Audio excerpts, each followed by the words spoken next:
तैयार रहिए। स्टार्ट।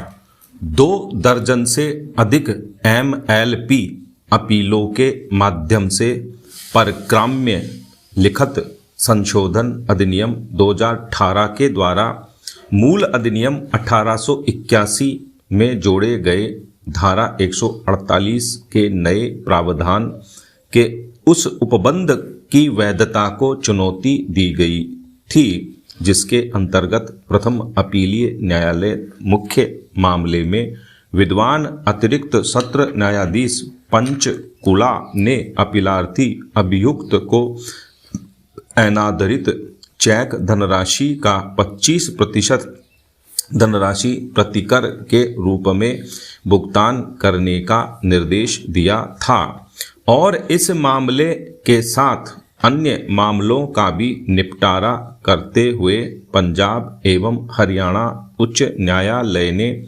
सामान्य एवं आक्षेपित आदेश के द्वारा विचारण न्यायालय के आदेश निर्देश की पुष्टि करते हुए पुनरीक्षण निरस्त कर दिया है। स्टॉप। इस मामले में प्रस्तुत सभी मामलों में दिनांक 2/8/2018 के पूर्व चेक अनादरण हेतु परक्राम्य लिखित अधिनियम 1881 की धारा 138 के अंतर्गत दांडिक कार्यवाही प्रारंभ की गई थी। स्टॉप। इस मामले में विचारण न्यायालय के निर्णय दिनांक 30/10/18 के द्वारा अपीलार्थी को अधिनियम की धारा 138 के अंतर्गत अपराध के लिए दोष सिद्ध किया और चेक धनराशि के भुगतान 10% ब्याज और वाद व्यय को जुर्माने के रूप में करने के आदेश के साथ 2 वर्ष के कारावास के दंड से दंडित किया। स्टॉप। इस आदेश के विरुद्ध अपीलार्थी ने अतिरिक्त सत्र न्यायाधीश पंचकुला के समक्ष अपील प्रस्तुत की। स्टॉप। विद्वान सत्र न्यायाधीश ने परक्राम्य लिखित संशोधन अधिनियम 2018 के द्वारा मूल अधिनियम में जोड़े गए धारा 148 के प्रावधान जो 1 सितंबर 2019 से पूरे देश में प्रवृत्त है पर विचार करते हुए विचारण न्यायालय द्वारा आदेशित जुर्माने की धनराशि का 25% जमा करने का निर्देश देते हुए अपीलार्थी की अपील दंड प्रक्रिया संहिता की धारा 389 के अंतर्गत स्वीकार की और दंडादेश को निलंबित करते हुए जमानत जैसा कि पृथक आवेदन द्वारा याचना की गई थी अनुज्ञात की। स्टॉप।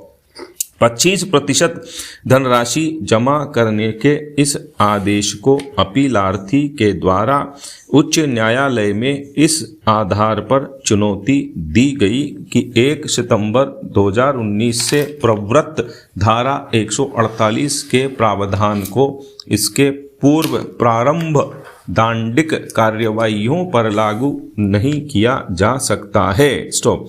इसलिए सत्र न्यायालय का आदेश अवैध है। स्टॉप। उच्च न्यायालय ने आक्षेपित आदेश द्वारा पुनरीक्षण निरस्त कर दिया। स्टॉप। अतः उसी आधार पर यह अपील SLP उच्चतम न्यायालय में प्रस्तुत की गई। स्टॉप। उच्चतम न्यायालय के समक्ष मुख्य विचारणीय प्रश्न था कि क्या प्रथम अपीलीय न्यायालय का आदेश और उच्च न्यायालय के द्वारा उसका अनुमोदन विधि पूर्ण है। स्टॉप। अर्थात क्या धारा 148 के प्रावधान को भूतलक्षी प्रभाव से लागू किया जा सकता है। स्टॉप। पैरा निर्णय 1। उत्पन्न प्रश्न का उत्तर देने से पूर्व परक्राम्य लिखित संशोधन विधेयक 2017 जिसे अधिनियम संख्या 20 वर्ष 2018 के रूप में अधिनियमित किया गया है में अभी कथित इस संशोधन के उद्देश्यों एवं कारणों पर विचार किया जाना आवश्यक है जो इस प्रकार है। स्टॉप। पैरा परक्राम्य लिखित अधिनियम 1881 अधिनियम को वचन पत्रों, विनिमय पत्रों और चेकों से संबंधित विधि को परिभाषित और संशोधित करने के लिए अधिनियमित किया गया था। स्टॉप। उक्त अधिनियम को समय समय पर संशोधित किया जाता रहा है, जिससे अन्य बातों के साथ साथ चेकों के अनादरण के अपराध से संबंधित मामलों के शीघ्र निपटान का उपबंध किया जा सके। तथापि केंद्रीय सरकार को जनता से, जिसके अंतर्गत व्यापारिक समुदाय भी है, चेक अनादरण मामलों के लंबित रहने के संबंध में विभिन्न अभ्यावेदन प्राप्त होते रहे हैं। स्टॉप। इसके कारण अपीलें फाइल करने और कार्यवाहियों पर रोक आदेश प्राप्त करने में सरलता के कारण अनादरित चेकों के बेईमान लेखी वालों के विलंबकारी दांव पेच हैं। स्टॉप। इसके परिणाम स्वरूप किसी अनादरित चेक के ऐसे पाने वाले के साथ अन्याय होता है जिसे चेक के मूल्य को वसूल करने के लिए न्यायालय की कार्यवाहियों में अत्यधिक समय और साधन गंवाने होते हैं। स्टॉप। ऐसे विलंबों से चेक समव्यवहारों की आदरणीयता पर जोखिम होता है। स्टॉप।